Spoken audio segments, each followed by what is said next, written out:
Hi, I'm Soraya Ferreira and welcome to StorySD episode number 94. Today's episode is dedicated to the second part of Travel Guide for Kids, which is historical information. Welcome to StorySD, helping you use storytelling in your communication strategy. Explore other resources at storysd.com.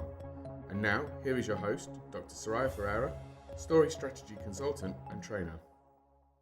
When I was building Travel Guide for Kids, I wanted the children to be the protagonists of the story, but I also wanted it to be suitable for kids of all ages because we all have a kid inside us that we want to get to know things in a fun way. So, in the book, there is a second part. And in this part, there is extra historical information about that location. So a lot of times this information is not related to the story of Prince Henry and the Portuguese discoveries, but it's related with the history of that monument. So the language in this part it's more complicated, but still there are a lot of pictures illustrating the book.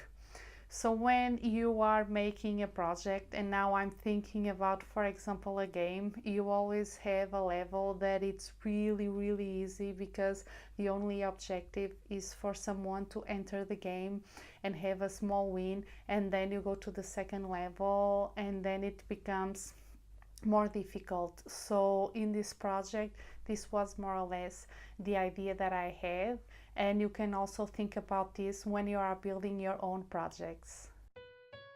Standing on the Shoulder of Giants. The recommended resource for this episode is the book Open, an Autobiography by Agassi. And I really recommend this book because it's an excellent example of storytelling. From the first page, it will grab you. Even though I'm not a tennis fan and I don't understand anything about tennis, as soon as I started the book, I was completely grabbed because this writer knows exactly which information he should pass and when. So, for example, in the beginning of the book, not in the first paragraph, but on the second paragraph, you have it saying, "My name is Andrea Agassi. My wife's name is Stephanie Grass. We have 2 children, a son and a daughter, 5 and 3. We live in Las Vegas, Nevada, but currently reside in a suite at the Four Seasons Hotel in New York City, because I'm playing in the 2006 US Open, my last Open. In fact, my last tournament ever. I play tennis for a living, even though I hate tennis. Hate it with a dark and secret passion and always have." And I was completely blown away by this information because he's one of the best tennis players in the world. At least that was the thought that I had about him.